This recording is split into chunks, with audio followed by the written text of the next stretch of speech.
આજે જેઠ સુદ આઠમ છે, મંગળવાર છે, તારીખ 6/2025 વર્ષ છે. સારંગપુરનું વચનામત 12મું છે. જેવા ખચ્ચરના દરબારમાં મહારાજ ઓરડાની ઓસરી પર વિરાજમાન છે. સર્વે શ્રેષ્ઠ વસ્ત્ર ધારણ કર્યા છે. નિર્વિકારાનંદ સ્વામી એ પ્રશ્ન પૂછ્યો છે. મહારાજ નિર્વિકારાનંદ સ્વામી કાલે જોયું કે 3 નિર્વિકારાનંદ, એક ધ્યાની, ત્યાની ને તપસ્વી. એક ધ્યાની હતા, એક જોગી હતા અને એક તપસ્વી હતા. નિર્વિકારાનંદ સ્વામીએ પ્રશ્ન પૂછ્યો કે સાધુ હોય તેમાં કયા ગુણ આવે જાય છે અને કયા ગુણ અખંડ રહે છે? શ્રીજી મહારાજ બોલ્યા છે, એક વસ્તુ માણસમાં ગુણ તો હોય, કોઈને કોઈ ગુણ હોય, તે કયા ગુણ અખંડ રહે છે અને કયા ગુણ તો આવે પણ ખરા ને જાય પણ ખરા.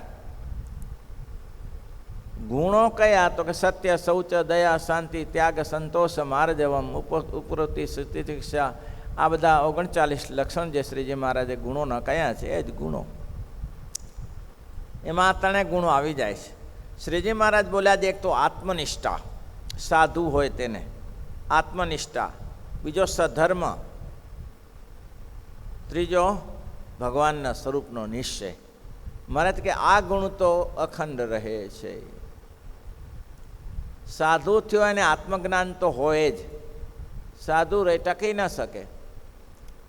જો એ આત્મજ્ઞાન ન હોય ને દેહાભિમાન હોય તો ઘર ભેગો થઈ જાય, અને ઘણા થઈ ગયા છે. જો આત્મજ્ઞાન ન હોય કે હું શેના માટે આવ્યો છું, મારે અહીંયા શું કરવું છે, શેનું કાર્ય કરવા માટે આવ્યો છું, અને દેહે કરીને કેટલું કામ થઈ શકે, અને આત્માએ કરી. આત્મા તો અવિનાશી છે અને દેહ તો નાશવંત છે. આત્મા તો અનંત જન્મ ધરી ધરીને આવ્યો છે અને હજી પાછો પડ્યો નથી, તો એ આત્માને શુદ્ધ કરવો છે. જેમ કે સોની હોય અને સોનું 8 વલું હોય કે 12 વલું હોય કે 14 વલું હોય, તેને સોડવાનું કરવું હોય, તેમાંથી કાટ કાઢવો પડે. તેમ આત્મજ્ઞાની છે એ તો બધો કાટ કાઢીને બેઠો છે. કયો કાટ? કામ, ક્રોધ, લોભ, મોહ, મત્સર, આશા, તૃષ્ણા, ઈર્ષા, અદેખાઈ, આ બધા કાટ છે. એ કાટને કાઢીને બેઠો છે. શુદ્ધ ચૈતન્ય રૂપ વર્તે છે. માટે શ્રીજી મહારાજે પહેલું જ એમ કહ્યું કે તો આત્મજ્ઞાન, આપના જ્ઞાનની દ્રઢતા એને કાયમી રહે છે. બીજી મહારાજ કે આત્મજ્ઞાનની દ્રઢતા રહે છે. અને ત્રીજું, આત્મની વ્યક્તિ એકવાર ચોખ્ખી થઈ, આત્મજ્ઞાનની દ્રઢતા રહે છે. બીજો સ્વધર્મ રહે છે. ત્યાગી થયો. સ્વધર્મ એટલે શું? તો કે ત્યાગી થયો એને ગ્રસ્તના વિષય શોભે જ નહીં, ઈચ્છે જ નહીં. મહારાજે કહ્યું ને એવું તો ના થાય. મયારામ ભટ્ટ થઈ ગયા, ગ્રસ્ત હતા, તો ત્યાગી નહોતા પણ ગ્રસ્તના ત્યાગીના નિયમ પાડતા હતા. આપણે એક વાત જાણીએ છીએ કે આમોદના દીનાનાથ ભટ્ટને નિર્વિકલ્પાનંદે સત્સંગ કરાવેલો. હવે આમોદના દીનાનાથ ભટ્ટ કોઈ સામાન્ય નહોતા. ભલભલાને ઉડાડી દેવા સમર્થ હતા. 18,000 શ્લોક તો એને કંઠસ્થ હતા શ્રીમદ ભાગવતના. તે સિવાય ઉપનિષદોની તો કોઈ વાત નહીં. આરણ્યકને ઉપનિષદને વેદાંતિની તો કોઈ વાત નથી એની પાસે. આટલું માણસ જાણકારી માણસ હતો. નિર્વિકલ્પાનંદ એની પાસે ગયા અને નિર્વિકલ્પાનંદને એમ થયું કે આ જો ભગવાન સ્વામિનારાયણની સાથે જોડાઈ જાય તો ઘણું સંપ્રદાયનું પણ કામ થાય ને એનું એ કામ થઈ જાય. એટલે એની બે ચર્ચા થઈ. હવે નિર્વિકલ્પાનંદે એવું કહ્યું કે ભગવાન સાથે જોડાઈ જાય. સાથે આમોદના દીનાનાથ ભટ્ટ એમ કહે છે કે છે તો વિદ્વાન. નિર્વિકલ્પાનંદ સામાન્ય તો નથી, પણ એ ખોટી ભેખડે ભરાઈ ગયો છે. ભરાયો છે ખોટી ભેખડે, એને મારે બારે કાઢવો છે. એ સ્વામિનારાયણ કરીને લઠ્ઠું લઈને બેઠો છે ને, એમાંથી મારે બારે કાઢવો છે. વિદ્વાન પંડિત છે, અને આને એમ હતું કે મારે એને બારે કાઢવો છે. શેમાંથી? તો કે સ્વામિનારાયણ ભગવાનમાં જોડી દેવાનો વિષયમાં નિવૃત્તિ પામે, આત્મજ્ઞાન શુદ્ધ થાય. સામે સામે ચર્ચા ચાલી પછી તો પંડિતોને મજા પડી જાય એક બાજુ ચર્ચા કરવામાં. પંડિતોને વિદ્વતાના વિદ્વાન મળે એ તો પછી તો ખાવાનું ભૂલી જાય. એ તો ખાવાનું એક બાજુ રહીને એકબીજાને તર્કોને દલીલો 18 દિવસે ચાલી. 18 દિવસથી દલીલો ચાલી, તર્કો ચાલીને પછી દીનાનાથ ભટ્ટે કહ્યું કે સ્વામી મેં તમારું વચન માની લીધું. કે પંડિતજી કેમ? હારીને માની લે. હારી ગયા પંડિતજી હારીને? તો કે હારીને નહીં, જાણીને. તમારા મુખમાં જે વાણી છે એ તમારી નથી, ભગવાન સ્વામિનારાયણની વાણી છે. નહીં તો અત્યાર સુધી કેટલાય પંડિતો આવ્યા ને ગયા, પણ નથી હું માનતો કે મારા સામે કોઈ જીત કરી જાય. પણ તમારી વાણીએ મારા સામે જીત કરી છે. એનો અર્થ એ છે કે તમારામાં રહીને ભગવાન બોલે છે. હું તમારી શરણે છું, મને સ્વામિનારાયણ ભગવાન સુધી લઈ જાઓ. કે પંડિતજી વિદ્વતાની રીતે નહીં, તો કે ના, વિદ્વતાની તો કંઈક પંડિતોને હરાવી દીધા છે. આમોદના દીનાનાથ ભટ્ટ એટલે કંઈ જ્ઞાનમાં કંઈ પાછા ના પડે.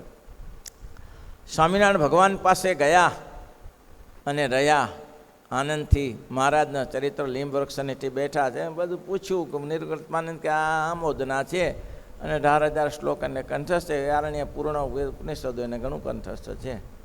મહારાજ કે બહુ સારું, તમારા જેવા વિદ્વાનો સત્સંગમાં જોડાય તો ઘણું કામ થાય. રહ્યા એ બધું થયું. મહારાજ એની પાસે કામ કરાવવા લાગ્યા. વિદ્વાન હતા ને, કેટલું બધું સંસ્કૃતનું કામ હોય એ વિદ્વાન દીનાનાથ ભટ્ટ પાસે કરાય. કેટલોક સમય રહ્યા પછી દીનાનાથ ભટ્ટ ઘરે ગયા. નિર્વિકલ્પાનંદને આપણે જાણીએ છીએ કે જે વડોદરામાં સભાજી થઈ એમાં નિર્વિકલ્પાનંદને એમ હતું કે વિદ્વાનમાં તો આપણે જ ગણાઈએ કે નિત્યાનંદ સ્વામી કે હું બેમાંથી નિત્યાનંદ વિદ્વાનો ખરેખર 2 જણા જ. કે આપણે જ મહારાજ વડોદરાની સભા જીતવા માટે મૂકશે ને, ત્યાંના નરુપદ નાનાએ કહ્યું કે મહારાજ એવા કોઈ સંતને મૂકો કે વડોદરાની સભા જીતી શકે. અને આ પંડિતોને પાછા શોભારામ શાસ્ત્રી, ચમનનાથ શાસ્ત્રી, નારુપદ નાના આ બધા વિદ્વાનો હતા. તો વિદ્વાનોને પાછા પાડે અને વડોદરામાં ડંકો બગાડે એવા સંતોને મૂકો. હવે તે સમય તો પેલા તૈયાર થઈ ગયા. નિર્વિકલ્પાનંદ કે આપણો નંબર આવ્યો, હમણાં ઉછાળીને પાછા પાડી દઈએ. જુઓ બંદાને વાર શું લાગે. મહારાજ આમ નજર કરીને કહ્યું કે ક્યાં ગયા મુક્તાનંદ સ્વામી? હાજી મહારાજ, તમારે વડોદરાની સભા જીતવા જાઓ. હે મહારાજ? એને પછી નો આવી ગયો, કારણ કે એ ક્યાં વિદ્વતા હતા, સંસ્કૃતના જાણકારી હતા કે આવી કોઈ શાસ્ત્ર પુરાણની કોઈ વિદ્વતા નથી એની પાસે. એટલે કે મહારાજ એમાં તો હું ના ફાવું. આ નિર્વિકલ્પાનંદ છે, નિત્યાનંદ સ્વામી છે. મહારાજ કે અમારે તમારે જ મૂકવા છે, તમારે જ જવું છે. પણ મહારાજ મારી વિદ્વતા એમાં ઓછી પડે. મહારાજ કે મેં કીધું ને કે અમારે બીજાને કોઈને મૂકવા નથી, તમારે જ જવું છે. હવે છેલ્લે મુક્તિ સુધી એને એમ થયું કે મહારાજ બીજાને મૂકે તો સારું. મહારાજ કે મારે તમારે મૂકવા છે સામે. અને વડોદરામાં ગયા અને આપણે જાણીએ છીએ કે વડોદરાની સભા જીતીને પાછા આવ્યા. અને એમાં શ્રીજી મહારાજે સાકર વેચાવીને હાર પહેરાવ્યા ને આ કર્યું ને તે કર્યું. નિર્વિકલ્પાનંદને રહેવાનું નહીં હો. નિર્વિકલ્પાનંદ કે આમાં શું મોટી મેખ મારી દીધી. હવે 2 બ્રાહ્મણોને જીત્યા, અમને મૂક્યા હોત તો ડંકો ઉગાડીને આવ્યા હતા. ખરેખર એવું જ હતું. પણ મહારાજને એ બતાવવું હતું કે ડંકો ક્યાંથી વાગે. એ ધારે કામ કરી શકે. વડતાલમાં બેઠેલા અને મહારાજ કે સુરા ખાચર, તો કે નિશાનબાજ તમારું કેવું? તો કે મહારાજ ભલભલાને ઉડાડી દઈએ. આ તો કાઠી કહેવાય, અમારો ધંધો જ આ છે. તો મહારાજ કે તીર ચડાવો, તીર કામઠું ચડાવો અને પેલી કેરીનો જૂઠો છે ને 3 કેરીનો એ પાડી દો નીચે. અરે એમાં શું મહારાજ, રહેવા દો. મહારાજ સ્નાન કરતો મૂક્યું, પછી નાક ટૂંખો પડ્યો. મહારાજ કે શું થયું? ખબર નહીં મહારાજ શું થયું, આ તો નિશાન ચૂકી ગયા. મહારાજ બીજી વાર કર્યું, બીજી વાર ચૂકી ગયા. મહારાજ કે તમારું કામ નહીં, જોબન પકી બોલાવો. મહારાજ રહેવા દો, અમે તો ઉડતા પક્ષીઓ પાડતા હોઈએ. મહારાજ કે ના ના જરા અમારે આ પાડવું છે, પાડો. તો એને પછી તીરકામ ઠોલ્યું, સ્નાન કરતું મૂક્યું, છટકીને નીચે પડ્યું. મારે કે શું થાય જોબન પકી? મહારાજ ખબર નહીં પડતી કે કેમ. બીજી વાર મારે તમારું કામ નહીં, આંબા સેટ કરે. આંબો શેઠ તીરકામ ઠું કેવું કહેવાય એ ખબર નહીં. આંબા શેઠ કઢાડીના મહારાજ કે આંબા શેઠ આ નિશાનબાજી છે, આ કેરી પાડી શકે એવા છે, મને બીજા કોઈ દેખાતા નથી. તે આંબા શેઠ કે મહારાજ મને ખબર નહીં પડતી આ તીરને કામઠું કેમ પકડાય. મહારાજ કે હું શીખાડું ને તમને, લ્યો હવે ટ્રેનિંગ અહીંયા આપે છે, તીર કામઠું પકડા શીખાડું. મહારાજ જો આમ તમારે બાણ પકડવાનું, આમને આમ તીર પકડવાનું અને મારો સામે હો, નિશાન મારીને મારો. અને આંબા શેઠે આમ નિશાન લીધું તો ધાર દઈને કેરી નીચે પડી. મહારાજ કે જબરા બાણાવાળી છો, શું પથરા બાણાવાળી હોય, આ તમારી કૃપા. હવે આ તો ગમે તેના કામ કરાવે, આમને શું લેવા દેવા. મુક્તાનંદ સ્વામી સભા જીતા વિશાન ન કરી શક્યા અને બોલી નીકળ્યા કે ભાઈ એમાં હું મોટું કામ કર્યું, મુક્તાનંદ મુક્તાનંદ મુક્તાનંદ કરો છો, અમે ગયા તો ખબર પડી દીધી. અને મહારાજ કે સત્સંગમાંથી વિમુખ થઈ જાય. એ જ દીનાનાથ ભટ્ટને સત્સંગ તોડાયો, કંઠી તોડાવી. અને મહારાજ કે બ્રાહ્મણ હારો હતો પણ કંઠી તૂટી નાખી, તોડી નાખી નિરુકલ્પાનંદે મહારાજ. મહારાજ કે કંઈક કરવું પડે. ભગવાનની કૃપા થાય ને તો લોકોને સુખી થઈ જાય તો વાંધો ના આવે. કૃપા, ભગવાનની કૃપા કઠોરે હોય અને મધુરે હોય. ભગવાનની કૃપા હોય ને કઠોરે હોય ને મધુરે હોય. કઠોર કૃપા થાય ને તાર ભલભલાને ભૂકા નીકળી જાય. કોમળ કૃપા થાય ને મધુર કૃપા થાય ને ત્યારબાદ હે સરસ મજાનો બંગલો મળી જાય, ત્યાં ધન સંપત્તિ મળી જાય, ઘરવાળી ન મળતી હોય તો ઘરવાળી મળી જાય. આમાં તો લીલા લહેર થઈ જાય. આમાં તો વાંધો. આ તો મહારાજની મોટી દયા છે. જુઓ ને હવેલીઓની હવેલીઓ બની ગઈ. એમાં તો મોટી. મહારાજ જેવો કોઈ નહીં હો, સ્વામિનારાયણ ભગવાન જેવો કોઈ નહીં. પણ ઘરે પત્ની મરી જાય ને છોકરો મરી જાય ને પછી બોલે મહારાજની કૃપા છે. શું કૃપા છે? ભૂકા નીકળી જાય કે કૃપા ક્યાં જોવા જાવી. એમાં કૃપા હોય તો કામ લાગે, બાકી શું કૃપા. ત્યાંને કઠોર કૃપા કરી દીનાનાથ ભટ્ટને. એની દીકરી જમુના એમાં બ્રહ્મ રાક્ષસ વળગ્યો. એવા હેરાન થાય, એવા એટલે મળ નાખી જાય, અંદર માંસ નાખી જાય. ભોજન કરેલું રસોઈમાં કપડાં ઉતારીને ફેંકી દે. દીનાનાથ ભટ્ટ એવા હેરાન થઈ ગયા, 12 વર્ષ હેરાન થયા. પછી કોઈકે કીધું કે આ બધું થાય છે, શું કરીએ. બહુ રખડ્યા પણ કોઈથી ભૂત નીકળતું નથી. મહારાજ કે એવું છે તો કે હું તમને રસ્તો બતાવું પણ તમે કરશો નહીં. તો કે અરે બાપા બતાવો ને, મરી ગયો કયો એ કરી કે પહાડ ઉપર ચડવું. હા આ દોરકું થતું હોય તો આ મારી દીકરીને આ હેરાન. તો સ્વામિનારાયણ ભગવાનને મળો. હે સ્વામિનારાયણ ભગવાન? તો કે હા એ જ ઉપાય છે, રમતમાં નીકળી જાય બ્રહ્મ રાક્ષસ. એમ? તો કે હા. અને પછી ગયા નિમ્રસ દંડવટ કરીને પડ્યા. મહારાજ કે આવો દીનાનાથ આવો, અમે તો તમારી ક્યારની રાહ યાદ કરતા હતા પણ તમે તો આવતા જ નથી ને. અરે મહારાજ શું આવે, કેમ આવવાનું થયું કયો? આ મારી દીકરી જમુનાને બ્રહ્મ રાક્ષસ કર્યો. મહારાજ કે બ્રાહ્મણ સાધુને ભૂત હોતા હશે. તમે યાર ગજબ કરો. બ્રાહ્મણને સાધુને ભૂત હોય? આત્મનિષ્ઠા કામ નથી કરતી ગમે તેવો સાધુ હોય. એટલા માટે મહારાજ કે આત્મનિષ્ઠા દ્રઢ કરવી પડે પહેલી. બ્રાહ્મણ સાધુને મહારાજ બ્રાહ્મણ તો અનાથ કહેવાય. અનાથ? તો કે હા. અચ્છા બ્રહ્મ રાક્ષસ વળગ્યો? તો કે હા. એ મયારામ ભટ્ટ અને જરા બ્રહ્મ રાક્ષસ કાઢી આપો ને. હવે એને નાને ઈર્ષા.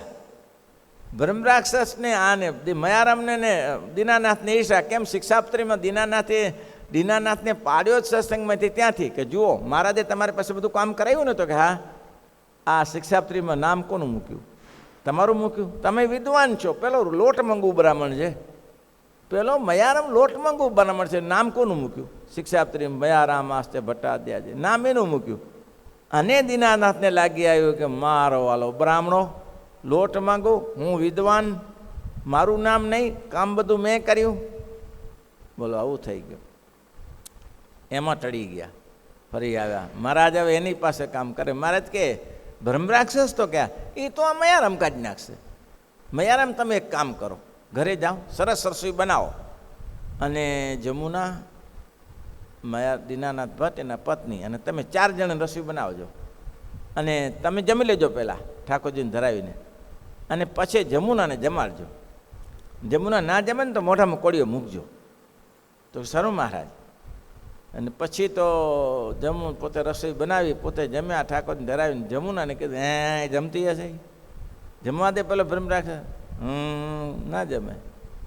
પછી કે જમ દીકરી જમ. કે કેમ જમતી નથી? જમી લે.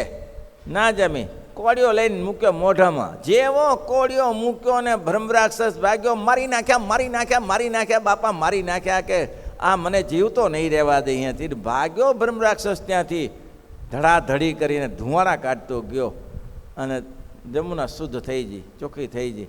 મહારાજને સાષ્ટાંગ દંડવત કરીને અક્ષરોણીમાં કહ્યું, મહારાજ બહુ દયા કરી, મહારાજ પતી ગયું કામ, બસ બસ બસ હવે જમી આવો જાઓ. અરે મહારાજ, અને આ ભવ સંભવ ભીતિ ભેદનમ શ્લોક બોલ્યા. ભવ સંભવ ભીતિ ભેદનમ સુખ સંપત કરુણા નિકેતનમ. ભવ સંભવ, ભવ એટલે સંસારમાં ઉત્પન્ન થયેલા, ભવ સંભવ ભીતિ ભય ને ભીતિ ભય ને ભેદનમ. સુખ સંપત કરુણા નિકેતન, સુખ સંપત્તિ ને કરુણાનું તો નિકેતન છે આ ભગવાન. એ પુરુષોત્તમ નારાયણ એવા જાણ્યા. હા, અને મહારાજ કામ ગમે તેની પાસે કરાવે. મયારામ પાસે ચપટીમાં ઉડાડી દઉં, એ બ્રહ્મરાક્ષસ થાકી ગયા મરી મરી 12 વર્ષ સુધી મળ્યા. પુરુષોત્તમ નારાયણ છે ભાઈ. શ્રીજી મહારાજ અહીંયા એમ કહે છે કે પહેલામાં પહેલી સાધુને આત્મનિષ્ઠા જોઈએ, અને સાધુ હોય તેમાં આત્મનિષ્ઠા હોય. સાધુ હોય ને તો આત્મનિષ્ઠા હોય. બીજો કોણ કયો ગુણ હોય? સાધુ ક્યારે એવું માને નહીં હો. કેવું? તો કે થોડો વાર વધારીએ અને જરાક આમ અફલાતુન જઈએ, કોઈ જગ્યાએ પ્રોગ્રામમાં જવું હોય ને, આમ ના થાય. પ્રોગ્રામમાં જવું હોય ત્યારે બીજે તો વાર હોય ને, ચોટી બોટી હરખી કરે, તેલ નાખે. સાધુને તેલને શું લેવા દે? હા, મહારાજ કે એને કંઈ મજાગરા કરવાના છે, ધજાગરા કરવાના છે? એમાં કંઈ જોડી લટકાવવાની છે? ભાઈ શિખામાં જોડી લટકાવવાની છે? તેલ નાખવું ને અત્તર નાખવું ને. આ ધંધો, આત્મનિષ્ઠા, આ સધર્મ, પોતાનો સધર્મ આને કહેવાય. મહારાજ કે આ સાધુ પુરુષોએ પોતાના શરીરમાં કાંસકો અડાડવો નહીં, તેલ અડાડવું નહીં. આ બધું વિધિ વિધાન કર્યું છે. પછી સધર્મની ક્યાં વાત છે? પછી ઘણા અત્યારે ને સાધુઓ ગ્રસ્તને ઘરે જાય ને ત્યારે શું કરે, સરસ મજાની ચાંદીની થાળી આવે, એમાં ભોજન કરે. હા, આપણે મોટા થઈ ગયા કહેવાય ને. પોતામાં મીઠું ન હોય, દૈવત ન હોય, અને ગ્રસ્તો તો બિચારા ભાવ હોય, આહા આવા મોટા સંતો ક્યાંથી મારે ઘરે આવ્યા, અને એને ચાંદીની થાળીમાં જમાડે, દાળ ભાત ભજીયા બનાવે અને પ્રેમથી જમે. હો, એક હરિભક્તો કે અમારા ઘરે સ્વામી બહુ આમ પ્રેમથી જમ્યા હો, અને કેવી રીતે સરસ રીતે જમ્યા. મેં કીધું તારા જેવા મૂર્ખા ભેગા થાય તો તારા ઘરે જમે જ ને. કીધું તારા જેવા મૂર્ખા ભેગા થાય તો જમે જ. કીધું કેમ? તું જાણતો નથી નિયમ ધર્મ શું છે, એ જાણતો નથી, તો પછી વાંધો ક્યાં આવ્યો? કીધું ત્યારે આવું ત્યારે મહિમા પાછો મોટો. એટલે ગ્રસ્તાશ્રમીને ત્યાં કોઈ મહારાજે લખ્યું, ભિક્ષામ સભામ વિના નૈવ ગંતવ્યમ ગુરુનો ગૃહમ. ગ્રસ્તાશ્રમીને ઘરે ભિક્ષા અને સભા વિના ક્યારેક ગ્રસ્તાશ્રમને ઘરે જાય નહીં. ભિક્ષામ સભામ વિના નૈવ ગંતવ્ય ગુરુ વ્યર્થ કાલો ન નેતવ્યો. ભક્તો ભગવતો વિના ગપ્પા મારીને સમય ના વ્યતીત કરાય. બાપા સાધુને આ સધર્મ છે, પોતાના નિયમમાં રહેવું પડે. હું ગ્રસ્ત નથી, હું ત્યાગી છું. કોઈ સ્ત્રી પુરુષની વાત કરવાની એને જરૂર નથી. તમારી ઘરવાળી કેવી છે? એક સાધુ હતા, બધું પૂછી લે. તમારા પત્ની છે ને, છોકરા છે, તે તમે શું ધંધો કરો છો? જ્યારે તારે હું ધંધો કરવાનો છે, તું લાગી પણ ને મારા લઈને, તો શું ધંધો કરો છો? આ તમારો ધંધો છે? આ મને આમ ફસાઈ મળે મારો. એટલે આ મહારાજ કે આ સધર્મ, સધર્મ એટલે કે હું ત્યાગી છું, અને શાસ્ત્રમાં મારા ધર્મ શિક્ષાપત્રીમાં લખ્યા છે. હા, સાધુના ધર્મ લગભગ 16-17 શ્લોકે કરીને લખ્યા છે. પૈસુનમ 4 કર્મ ચ ગાલિદાનમ તારનમ ચ કૃતમ કુમતી સાધુ તૈસૈર નિષ્ઠિક બ્રહ્મચારી ત્રિતરણાદિ સંગમ વર્જમ જેતવ્યાશ્ચાંતરારય. ત્યાંથી શરૂ કર્યું. સાધુઓ જે તૈસર્વ નિષ્ઠિક બ્રહ્મચારી વર, નિષ્ઠિક બ્રહ્મચારીની પેઠે સાધુએ વર્તવું, આ એક તો કહી દીધું. પછી આગળ શું કીધું કે ગાલિદાનમ તારનમ ચ કુતમ કુમતિ છંતમે સરતમ હિતમ છે દૂત કર્મ ન કર્તવ્ય પશુનમ 4 કર્મ દેહંતા હંતા ન કર્યા સજાના દીશું. આ છેલ્લો શ્લોક સાધુનો, એમાં લાગે 16 શ્લોક છે. તો એ 16 શ્લોકનું સાધુ પાલન કરે એ જરૂરી છે, અને બધાએ પાડી શકાય એવા છે. હા, બધા અનર્ગમ વિચિત્રમ, કોઈ કુસુમાદી વસ્ત્ર પહેરવાની. ભુજમાં સંતો તો એવું કહેતા કે 2 વસ્ત્ર હોય ને, એમાં એક જૂનું રાખવું ને એક નવું લીધું હોય તો નવું પહેરવું. 2 વસ્ત્ર આમ ધાકધમ કરીને આમ શું કહેવાય એને, બની ઠનીને ન નીકળવું, બની ઠનીને. હા, ભુજના માનસમ એક દિવસ અમને બેસાડીને કહેતા હતા કે હું ગઢડા જાત્રા કરવા ગયા હતા સંતોને જોડે, અને મારા ચંપલ તૂટી ગયા. તે મેં હરિભક્તોને કીધું મારા ચંપલ તૂટી ગયા છે. તે હરિભક્તો ચંપલ લાવ્યા, કલરવાળા રંગીન ચંપલ લાવ્યા. તો પછી તમે કીધું ચંપલ નથી પહેરવા તો પછી સપાટ નથી આવતી ઉપર અત્યારે બધા સંતો ચાલુ કરવી છે, એ સપાટ લાયા કલરવાળી, આગળ બંધ. તે હું પહેરીને નીકળ્યો એટલે એક સાધુ કે, મોટા સંત કે, શું સંકલ્પ કર્યો? લગ્ન કરવાનો સંકલ્પ કર્યો? પરણવા જાઓ છો કે શું? કેમ સ્વામી, આ તમને શોભે? આ સાધુને શોભે? આવું સાધુને શોભે? આ બધું શણગારવાનું તમારું કામ છે? સ્વામી હતા નહીં ચંપલ, આગળ તોડી નાખ્યા, તોડીને હા હવે પહેરો. સાધુને શોભતું એવું શોભે, સાધુને બહુ જાહો જલાલી ના શોભે. સાધુ કરોડોમાં રમતો હોય પણ સિમ્પલ રીતે રહે, શરીરની સાનુકૂળતા પ્રમાણે રહે. એટલે મહારાજ કે પહેલો તો સધર્મ હોય, સધર્મ હોય. સધર્મ એટલે કે હું ગ્રસ્ત નથી, હું ત્યાગી છું. ત્યાગીના ધર્મ મારે પાળવા જોઈએ, જરૂરી. મેં કીધું સાધુ હોય તે શરીર વૈષ્ટિક બ્રહ્મચારી હોય ત્યાંથી શરૂ કરવાના. 16-17 શ્લોકે કરીને નિયમ બતાવ્યા, જોઈ લેવા. સાધુને બહુ પડાય એવા છે. ગ્રસ્તના ઘરે એક સ્ત્રી પીરસનારી હોય તો ના જવું, બ્રાહ્મણના ઘરે. પછીથી આનું સંશોધન થયું. મોટા સંતોએ કીધું સ્ત્રી પીરસનારી હોય કે પુરુષ પીરસનારો, ગ્રસ્તનું ખાવું જ નહીં. કેમ? હવે કોઈ પવિત્ર બ્રાહ્મણ છે, બ્રાહ્મણની જ વાત છે, બ્રાહ્મણના ઘરે પવિત્ર બ્રાહ્મણ, આનું વિશ્લેષણ સત્સંગી જીવનમાંથી લઈ લેવું. આનું વિશ્લેષણ આ ધર્મ મુક્તાનંદ સ્વામીએ પૂછેલા છે, મારા ગ્રસ્તના ધર્મ કયો? તો એના ધર્મમાં વિસ્તાર ત્યાંથી 10 અધ્યાય કરીને કર્યો છે કે સાધુએ કઈ રીતે રહેવું જોઈએ એમ. શિક્ષાપત્રીનો ઇતિહાસ પરંતુ જન્મ શાસ્ત્રાણમ સમુદ્રોત્ય સર્વે સંસાર મહાત્માના માર્ગે બધા શાસ્ત્રોને સ્વાદ લીધો છે. એમાં જોઈને તમારે કામ કરવું, વિચારીને કામ કરવું.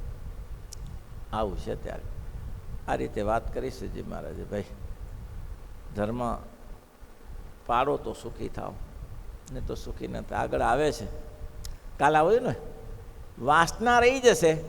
મહારાજ કે શું? તો કે શરૂઆતમાં મહારાજે કે વૈરાગ્ય ન હોય, શ્રદ્ધા ન હોય, આત્મનિષ્ઠા ન હોય, બ્રહ્મચર્ય ન હોય, અહિંસાદિક ધર્મ ન હોય તો થાય શું એનું? મહારાજે કંઈ ના થાય. કેમ? તો કે એ તો બીજા ધામમાં જાય, ત્યાં ના થાય. એટલે નરસિંહાનંદ સ્વામી એટલે પ્રશ્ન પૂછ્યો ને કે આ જન્મે કરીને થઈ જાય એવું શું છે? તો કે ખબરદાર થઈને લાગી પડે, પણ બહુ કઠિન કામ છે, એમ સહેલામાં થતું નથી. આવતીકાલે શ્રીપતિ શ્રીધરામ.